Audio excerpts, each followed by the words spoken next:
नमस्ते दोस्तों, आज 7वीं क्लास है और 7वीं क्लास है इलेक्ट्रिकल की। तो आज अपने बात करेंगे वोल्टेज एवं धारा का मापक। वोल्टेज व धारा का मापक क्या होता है, किस तरह काम करता है, सारी लिखेंगे और ये किन किन पे काम करता है मैं वो भी लिखूंगा। थोड़ा गला खराब है, चलो फिर भी। विद्युत राशि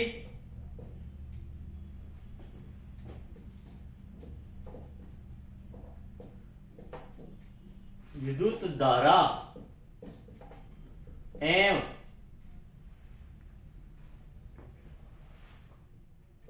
विभव को मापने के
अब देखिए यहां पर कुछ पॉइंट बनते हैं, आप भी उन पॉइंटों का ध्यान देखिए।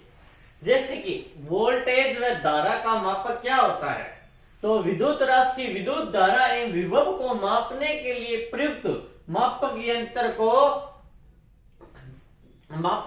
को अपने वोल्ट मीटर और एमीटर कहते हैं, या फिर विद्युत धारा का मापक कहलाता है। क्या कहलाता है? विद्युत राशि विद्युत धारा एवं विभव को मापने के प्रयुक्त मापक को विद्युत धारा या वोल्ट मीटर मापक कहते हैं। ये कौन कौन मापता है? तो ये एमीटर और वोल्ट मीटर मापता है। ये क्वेश्चन बहुत बार मैंने आपको करवा दिया, कम से कम हर एक क्लास में तो मैंने इसके बारे में थोड़ा सा टॉपिक तो करवाया, तो आज अपने इसके बारे में विस्तार से पढ़ेंगे। तो पता चलिए परिभाषा क्या है वोल्ट मीटर व धारा मापक की। तो विद्युत राशि विद्युत धारा एवं विभव को मापने के लिए प्रयुक्त मापक यंत्र क्रमशः एमीटर व वोल्ट मीटर या क्रमशः कहलाता है, यंत्र कहलाता है। ये हेडिंग अलग है, यहाँ पे लिख लेना, यंत्र कहलाता है। अब कौन कौन सा यंत्र कहलाता है उदाहरण के लिए? तो उदाहरण के लिए एमीटर और वोल्ट मीटर इसका मुख्य उदाहरण है। और ये कितने प्रकार के होते हैं? तो ये 6 प्रकार के होते हैं। कितने प्रकार के होते हैं? तो यह मुख्यतः 6 प्रकार के होते हैं। आज इसका हेडिंग पूरा करेंगे, आज ये टॉपिक क्लियर करके छोड़ेंगे। क्या है रोज रोज का इस टॉपिक को? तो ये 6 प्रकार के होते हैं। 6 कौन कौन निश्चय होते हैं, इनके अंदर क्या क्या होता है, आज अपने वो भी सीखेंगे। आज इसका गेम खत्म करते हैं। आपके एग्जाम भी पास आ रहे हैं, रोज रोज का क्या करेंगे? पहला चल कुंडली। कुंडली बहुत बार आ चुकी है, इसको रट लो, एग्जाम में भी आएगी। चल कुंडली प्रकार। चल कुंडली प्रकार कितने होते हैं? ये 2 प्रकार के होते हैं। पहला कौन सा है? स्थायी चुंबक बक। और दूसरा कौन सा है? दूसरा है डायनोमोटिक।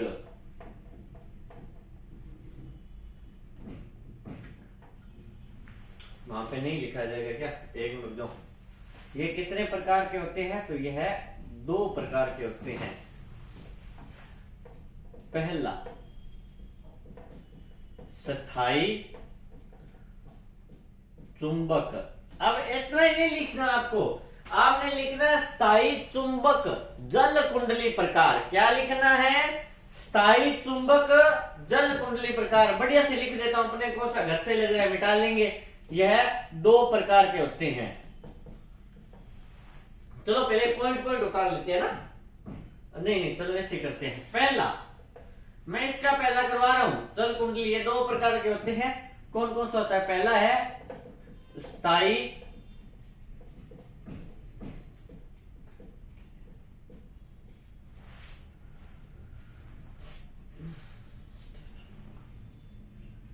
स्थायी चुंबक, पहला हो गया स्थायी चुंबक है। दूसरा हो गया डायनामोटिक मीटर।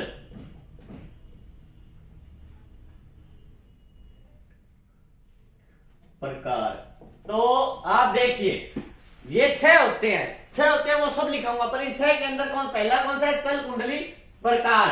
अब अपने बात करते हैं दूसरा, तो दूसरा कौन सा है? चल लोहा प्रकार। मैंने हर बार करवाया ये, अब ये मत कहना सर कौन सी है, तो बे क्लास में जाके देख सकते हो।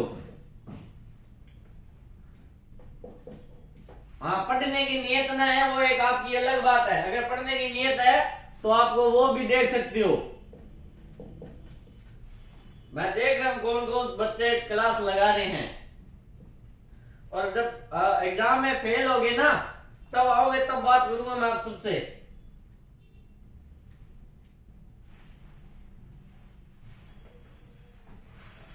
तपत ये भी मैंने कहा है, तपत तार प्रकार है, इसका कोई भी प्रकार नहीं होता, ये भी हेडिंग मैंने लिखाई हुई है आपको। स्थित विद्युत प्रकार के वोल्टमीटर।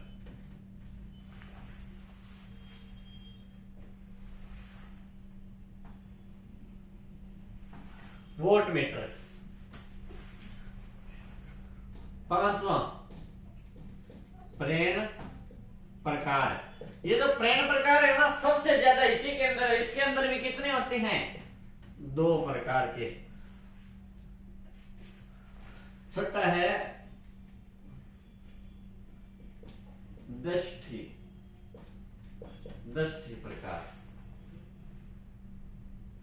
या दष्टी कह सकते हो या दिष्टकारी प्रकार कह सकते हो। क्या कह सकते हो?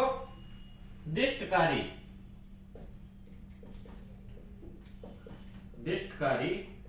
प्रकार। तो अपनों ने ये लिख लिया। और एक जो अभी नया आया हुआ है ताप युग्म प्रकार। ये पहले दिष्टकारी का ही एक अर्थ था, पर अभी जो नई बुक आई हैं, देखो एग्जाम में आ भी सकता है नहीं भी आ सकता, दोनों हैं। तो अभी नई बुक आई हैं उनमें इसको अलग कर दिया गया है। पहले ये अलग नहीं था, पहले ये दोनों एक ही थे। आप अलग लिख रहे हो तो भी ठीक है, साथ लिखोगे तो भी ठीक है, इसमें कोई आपको वो नहीं करेगा। अब जो ये देखो चल लोहे का मैंने आपको अगर याद हो तो लिखाया था आकर्षण और विकर्षण।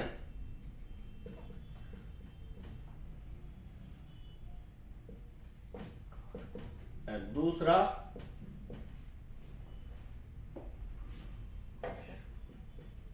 विकर्षण प्रकार। याद है ना? याद आ रहे हैं सबको याद आ रहे हैं। अब इसका तो पहला है फेरासिस प्रकार और दूसरा है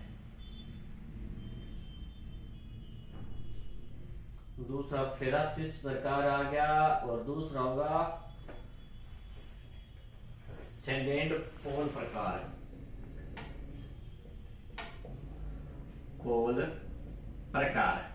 तो ये आपका हो गया 6 या 7, जो भी आप गिनो। कौन कौन सा है? चल कुंडली प्रकार, चल लोहा प्रकार, तपत तार प्रकार, स्थित विद्युत प्रकार के वोल्टमीटर, प्रेरक प्रकार, दष्टिकारी प्रभाव और ताप युग्म प्रकार। तो ये लिख दिया। अब इनके अंदर कौन कौन सा है वो समझते हैं। तो चल कुंडली प्रकार के अंदर 2 होते हैं। कौन सा होता है? स्थायी चुंबक चल कुंडली प्रकार और डायनामोटिक मीटर चल कुंडली प्रकार, ये दो हो गए। अब आते हैं दूसरे पर, चल लोहा प्रकार। तो चल लोहे के अंदर भी दो होते हैं, एक आकर्षण और एक विकर्षण। ये सबसे सरल है और सबको याद रहने वाला है। तथा तार प्रकार, ये कहता है भैया अपने तो सबसे ज्यादा तपत है, अपने को किसी की जरूरत नहीं है, वो अपना सिंगल रेव है, सिग्मा रूल फॉलो करे वो। स्थित विद्युत प्रकार के वोल्टमीटर, ये कहते हैं कि जब हम स्थिर है, जब हम हिल डुल ही नहीं सकते तो हमें किसी की क्यों आवश्यकता, तो ये भी सिंगल है। प्रेरण प्रकार, इसके भी दो है, फेरासिस प्रकार और डेडेस पोल प्रकार है। अपदष्टकारी प्रकार और ताप युग्म प्रकार, ये दोनों एक थे, अब अलग अलग हो चुके हैं। अलग अलग होते एक थे तो ये इसके अंदर था, अब दोनों अलग अलग है तो दोनों क्या है, सिंगल। जैसे बॉयफ्रेंड गर्लफ्रेंड होते हैं, एक को छोड़ने के बाद एक सिंगल हो जाता है, वैसे ये भी सिंगल है। अब तो ये थे आपके कुछ 6 और 7 प्रकार। अब अपने थोड़ा सा आगे चलते हैं, नेक्स्ट लेवल की तरफ चलते हैं। अब बात करते हैं चल लोहा जो यंत्र है, चल कुंडली प्रकार यंत्र है, इसकी त्रुटियां। पहले इसको भी पकड़ लेते हैं, धीरे धीरे सबको पकड़ेंगे, किसी को नहीं छोड़ेंगे। देखते जाओ आप किस किस को पकड़ते हैं।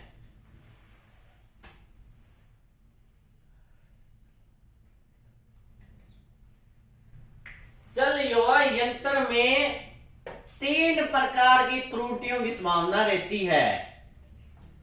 प्रकार की 3 प्रकार की क्या रहती है, त्रुटियां। कितनी प्रकार की त्रुटियों की संभावना रहती है, 3। अब 3 कैसे याद करोगे, एक ये हो गया, 2 इसके अंदर, इसके 2 मित्र हो गए, पहला और दूसरा। पहला क्या था, पहला था चल स्थायी और दूसरा था डायनामोट, ये दोनों को मिला के ये कितने हुए, 3। तो ऐसे याद कर लेना कि चल कुंडली प्रकार की कितनी है, 3। कौन कौन सी है, आइए लिखते हैं। पहला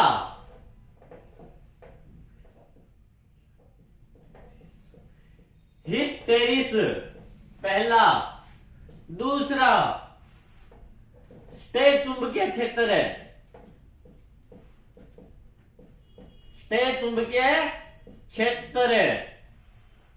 तीसरा ताप, कौन सा, ताप, जो 2 महीने बाद आपके या 3 महीने बाद जो सिक्कर में पड़ेगा उसे कहते हैं ताप, गर्मी। तो ये थे इसके, क्या थे इसके, कोई बताएगा। ये थी चल लोहा यंत्र, चल कुंडली यंत्र, यंत्र की त्रुटियां। इसके बारे में मैं आपको विस्तार से करवाऊंगा, पर एक बार मोस्टली कर लेते हैं, क्या है ये त्रुटियां, ठीक है।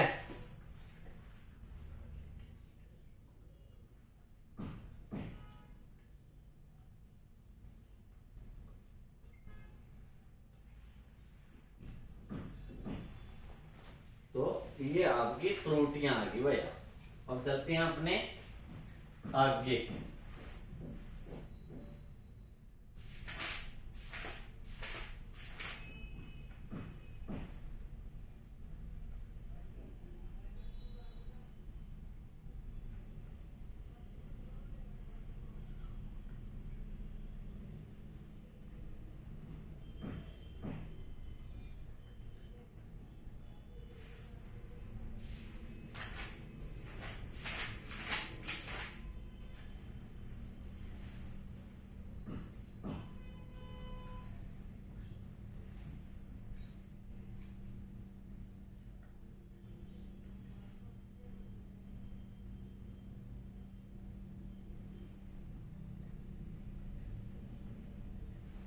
अब एक क्वेश्चन ये आया था 2019 में, मध्यम प्रतिरोध मापक विधियों के नाम, मापक विधियों के नाम। ये क्वेश्चन कब आया था, 2019 19वें। तो मापक विधि कितनी होती है? तो मापक विधि 4 होती है। मध्यम प्रतिरोध 4 मापक विधियों के नाम 4 ही होती है। पहली कौन सी होती है? एमीटर, एमीटर वोल्ट मीटर विधि, मीटर विधि। दूसरी कौन सी होती है? प्रतिस्थापना, प्रतिस्थापन विधि। तीसरी कौन सी होती है?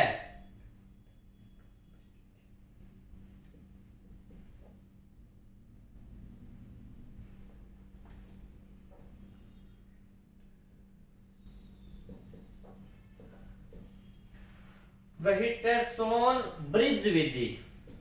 ब्रिज, ब्रिज मीन्स पुल, वो पुल नहीं है। मैं तो ये लगे हूं कि बार ओहा मीटर विधि, ओहा मीटर विधि। तो कौन कौन सी 4 विधि है मुख्यतः? एमीटर वोल्ट मीटर विधि, प्रतिस्थापना विधि, व्हीटस्टोन विधि और ओहा मीटर विधि। तो ये अपने सबने ये नाम सुना होगा, ये नाम सुना, ये नाम न्यू आ गया ना।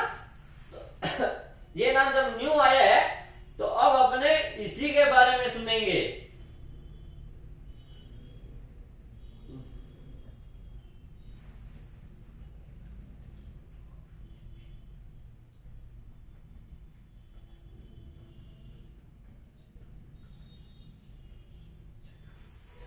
ठीक है, ये 4 हो गए। अब एक क्वेश्चन और करते हैं जो 2015 में आया था और इस बार कुछ ना कुछ चांस है।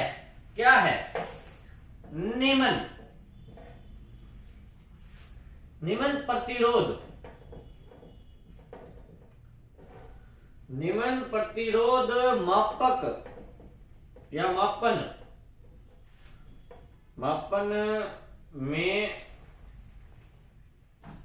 मापन में केल्विन, केल्विन डबल सेतु, सेतु व्हीटस्टोन से अच्छा क्यों है?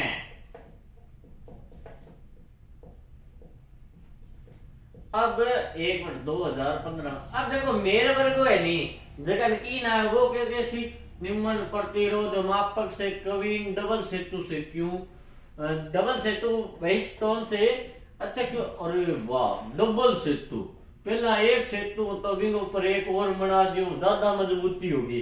ये ना लिखे, नंबर काट देगा। उत्तर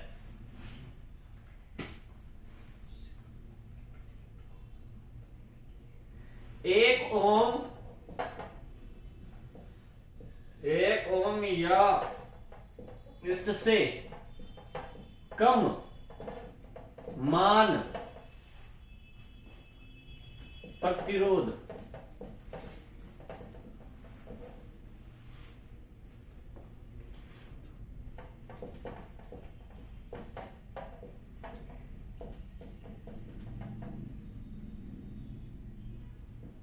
प्रयुक्त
ये आ गया, ये क्या है, 1 ओम या इससे कम मान के प्रतिरोध मापने के लिए प्रयुक्त केविलिन डबल सेतु विधि का उपयोग किया जाता है। किसको मापने के लिए, 1 ओम या इससे कम मान के प्रतिरोध मापने के लिए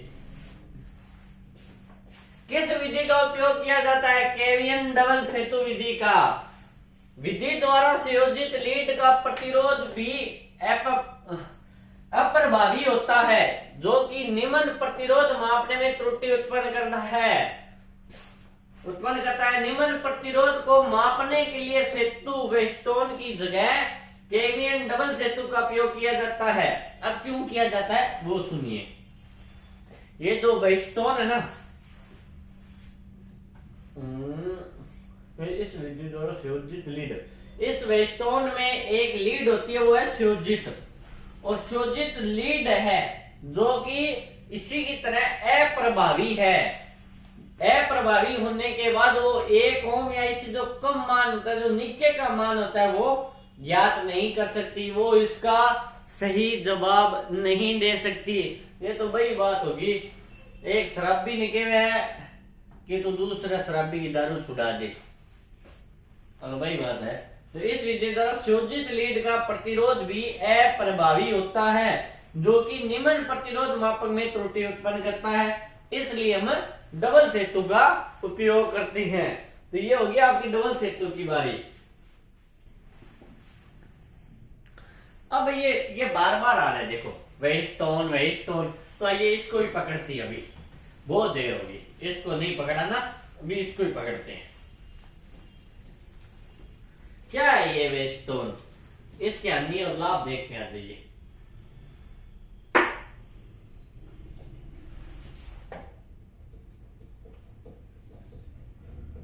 टोन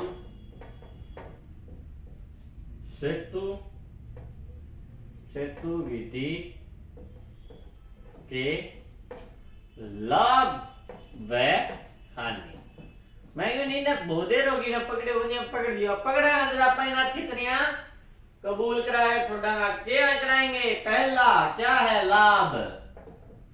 लाभ में क्या आता है देखिए,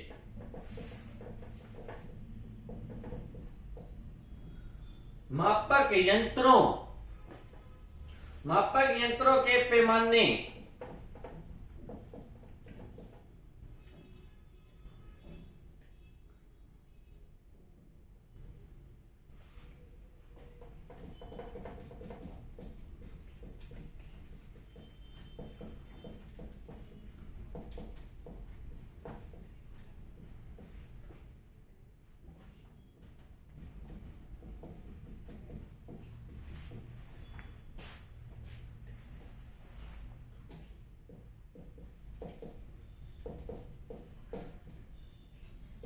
मापक यंत्रों के पैमाने में त्रुटि के कारण, मापने में कोई त्रुटि नहीं आती। क्यों नहीं आती वो भी लिखूंगा, क्योंकि गैल्वोन मीटर, कौन सा मीटर, गैल्वोन मीटर का प्रयोग किया जाता है।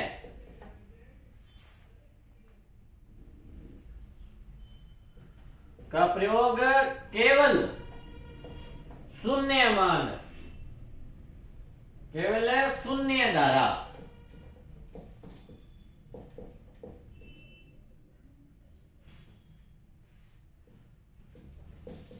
प्रदर्शन के लिए किया जाता है। ये कब सहायता लेता है, कौन से मीटर की, गैलोन मीटर की कब सहायता लेता है, जब शून्य धारा को प्रदर्शित करना हो। किस धारा को, शून्य धारा को। क्या है, मापक यंत्रों के पैमाने में त्रुटि के कारण मापने में कोई त्रुटि नहीं आती है, क्योंकि गैल्वोन मीटर का प्रयोग केवल शून्य धारा प्रदर्शन करने के लिए किया जाता है। अगर ये और धारा प्रदर्शन करने के लिए करता तो इसमें त्रुटि आ सकती है, पर ये और में उपयोग नहीं करता, ये सिर्फ और सिर्फ शून्य धारा प्रदर्शित करने के लिए इसका उपयोग करता है। दूसरा पॉइंट,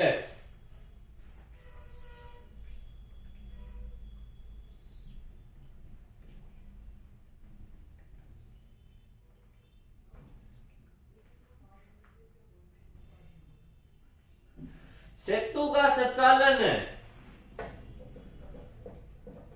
सेतु का संचालन किस पर निर्भर नहीं करता? सेतु का संचालन विद्युत बल पर,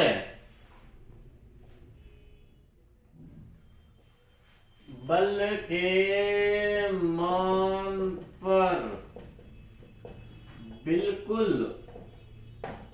निर्भर नहीं रहता है।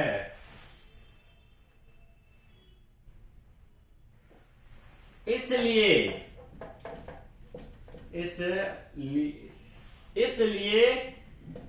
विभव बल के परिवर्तन के कारण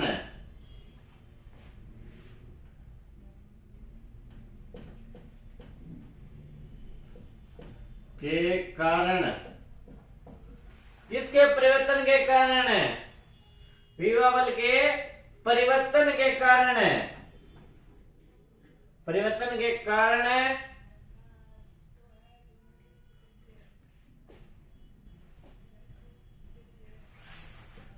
प्रतिरोध के मापे गए मान पर कोई प्रभाव नहीं पड़ता।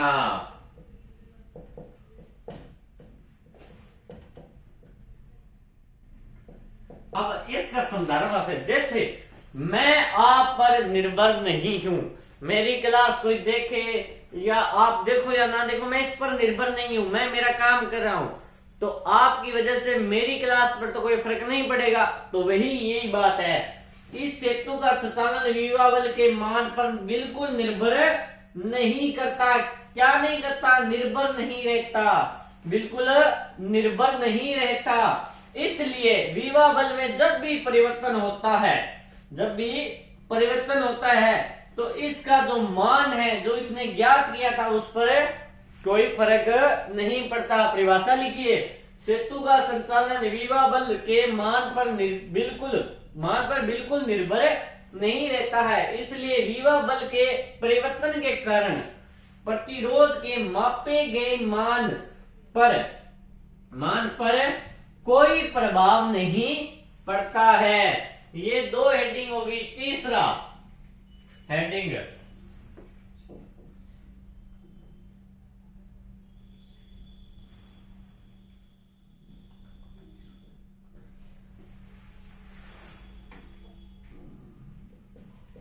वेस्टर्न सेतु से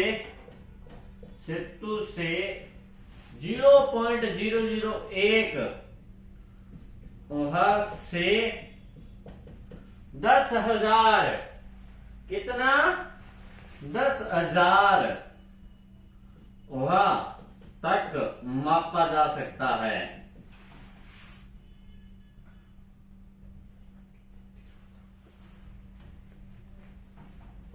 तक के प्रतिरोध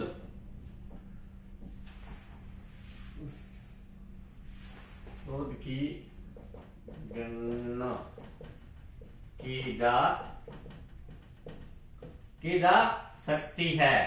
क्या की जाती है? वेस्टर्न सेतु से 0.001 या ओम से 10,000 ओम तक के प्रतिरोध की गणना की जा सकती है। अब अपने हानि करेंगे।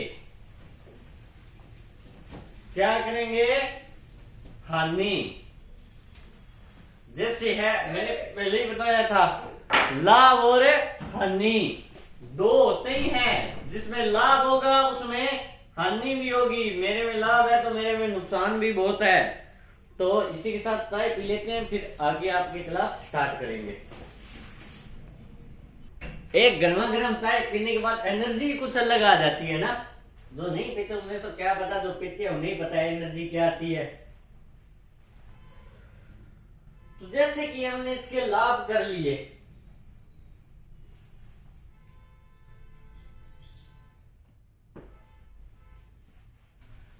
यह 0 ओम से कम मान ज्ञात नहीं करता। पहला पॉइंट ही 0, क्यों इसने क्या 0.001 से ज्ञात करता है, उससे नीचे का नहीं करता। उससे नीचे करने के लिए क्या किया जाता है, डबल सेट 2 का उपयोग किया जाता है। वो अपनों ने इससे पहले जो क्वेश्चन आया था उसमें देखा था। और ये आ गया पहला पॉइंट। अब दूसरा पॉइंट, यह काफी यह काफी महंगी विधि है। दूसरा, तीसरा पॉइंट, अरे मनाने के लिए कितने ही मना लो, पॉइंट ही तो मनाने हैं। तीसरी, ये ज्यादा ताप में काम नहीं करती, यह ज्यादा ताप पर कार्य नहीं करती, क्योंकि ये 1000 वोल्टेज पे काम करते हैं, उससे आगे ये काम नहीं करती। बस ये हानि होगी। अरे लिखने वाला होना चाहिए, माइंड काम करना चाहिए। पॉइंट एक से एक भरे पड़े हैं, आपको किसी की लोड देखने की जरूरत नहीं है। एक पर एक पॉइंट बनाओ, रोका किसने है? अरे एक बार थोड़ी सी आपने हेडिंग से ही लिख दी ना, एग्जामिनर ये सोचेगा इंटेलिजेंट है। एग्जामिनर को कौन सी शक्ल दिख रही है? आपको मेरी दिख रही है ना, एग्जामिनर को नहीं दिखेगी। मैं भी कॉपी चेक करता तो मेरी नहीं पता होता कि वो हमारी कॉलेज की है दूसरे कॉलेज की है।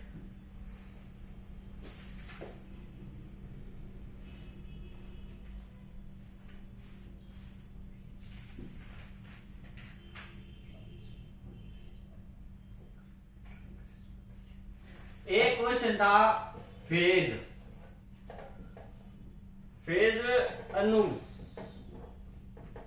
अनुक्रम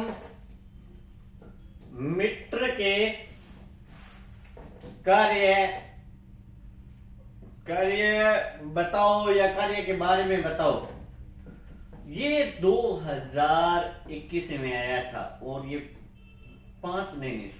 3 नंबर का था। हाँ 3 नंबर का था। तो इसके क्या क्या करते हैं? फेज अनुक्रम मीटर के कार्य, फेज अनुक्रम मीटर का उपयोग 3 फेज, कौन सी फेज? 3 फेज, जिससे मशीनें चलती है, खेत में मोटरें चलती है।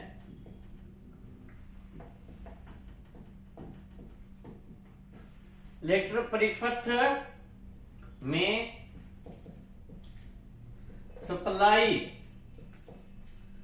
सप्लाई के अनुक्रम का ताप पता लगाने के लिए, या अनुक्रम का पता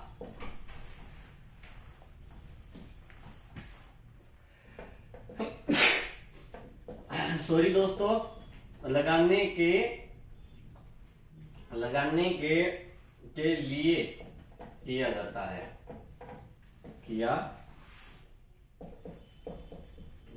है। अब देखिए, अगर मैं चाहूं तो इसको यहीं छोड़ देता हूं, क्योंकि मैंने परिभाषा तो बता दी। फेज अनुक्रम मीटर का उपयोग 3 फेज इलेक्ट्रिकल परिपथ में सप्लाई के अनुक्रम का पता लगाने के लिए किया जाता है। इसने जो पूछा था मैंने बता दिया, पर क्या ये 3 नंबर जो यहाँ पे लिखा गया है उसका उत्तर है? नहीं, ये सिर्फ 2 या 1 नंबर का ही उत्तर है। तो हमें 3 नंबर उत्तर देने के लिए क्या करना पड़ेगा? इसको थोड़ा बढ़ाकर लिखना पड़ेगा। अगर हमें 3 नंबर चाहिए तो क्या लिखना पड़ेगा? हालांकि आपूर्ति के फेज अनुक्रम को बदलकर 3 फेज इलेक्ट्रिक मतलब विद्युत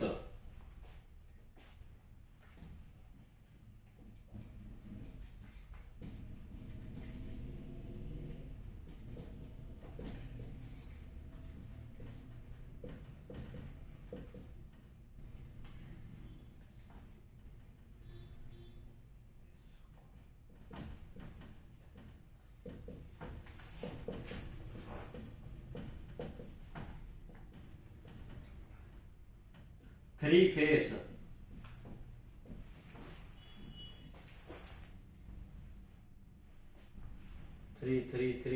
3 और कहां पे गया 3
तो इतना और हो गया। क्या हो गया?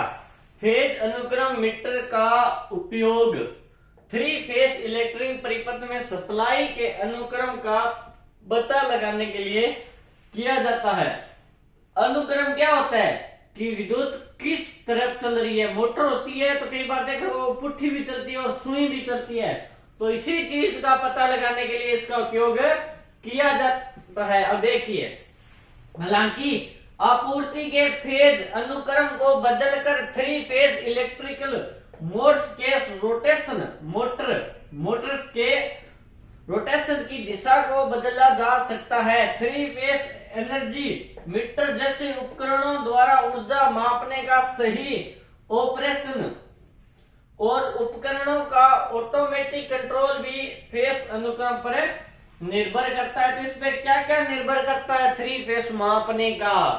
ठीक है, उपकरणों को ऑटोमेटिक कंट्रोल करना, ये सब फेज अनुक्रम मीटर में आता है। ये सब फेज अनुक्रम मीटर के कार्य है। तो ये हो गया आपका फेज अनुक्रम मीटर। अब आगे कोई और टॉपिक देखते हैं या और आगे चलते हैं।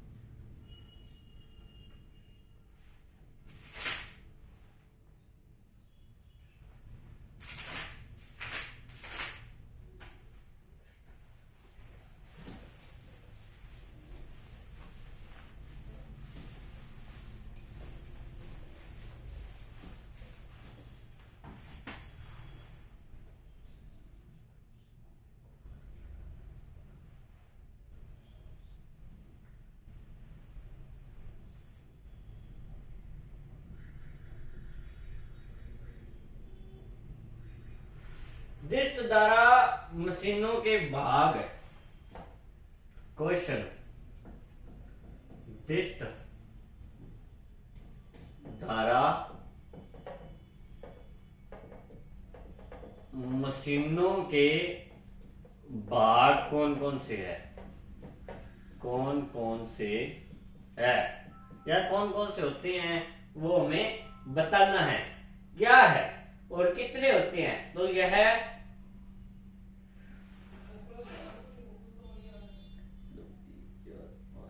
तो यह 6 प्रकार के होते हैं। कितने प्रकार के होते हैं? डिजिटल मशीनों के भाग 6 प्रकार के होते हैं। पहला कौन कौन से होते हैं? ब्रूस तथा ब्रश, होल्डर, और दूसरा कौन सा होता है? दूसरा होता है सॉफ्ट। सॉफ्ट कॉर्नर नहीं है ये, बियरिंग, बियर नहीं है, बियरिंग है, बेरिंग। सिरा, प्लेट, पंखा, ये इनके अंदर है। तीसरा पॉइंट है आमचूर,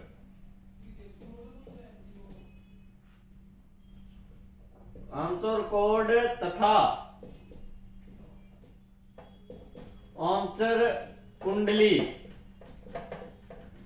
एक बात कहूंगी आपको मैं, आप चाहो तो इनको अलग अलग लिख लेना तो भी कोई गलत नहीं करेगा। फिर ये मत लिखना अलग अलग लिखो तो फिर भी चल जाएगा। जैसे सॉफ्ट है, बेरिंग, सिरा, प्लेट, पंखा, औपचारिक रोड तथा औपचारिक कुंडली, ये सब अलग अलग है।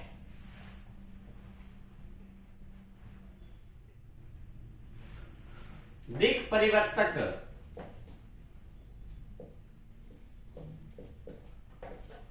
दिक् परिवर्तक पांचवा कौन सा है?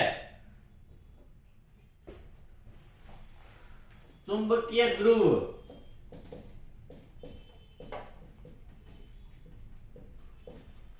छठा कौन सा है चुंबकीय ध्रुव के बाद?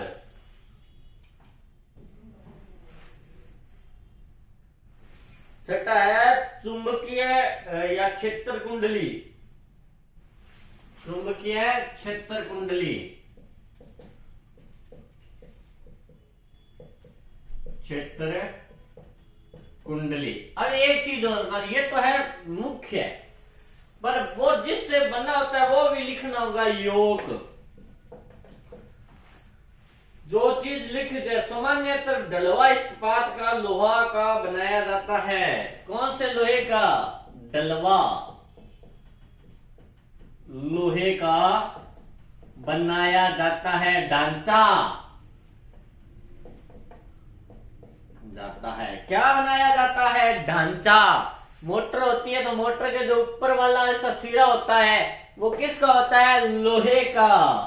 किसका होता है? लोहे का।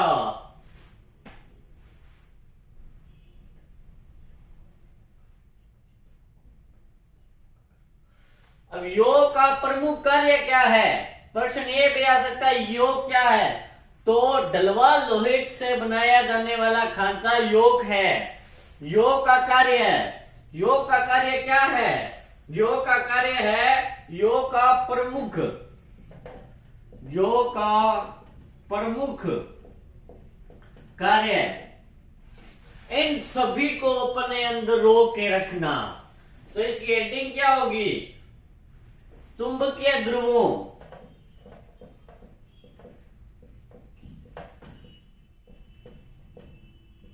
चुंबकीय ध्रुवों, चुंबकीय ध्रुव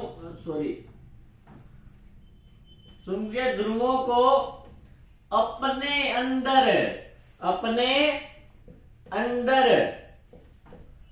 रोक कर रखना। क्या कार्य है? अपने अंदर रोक रखना।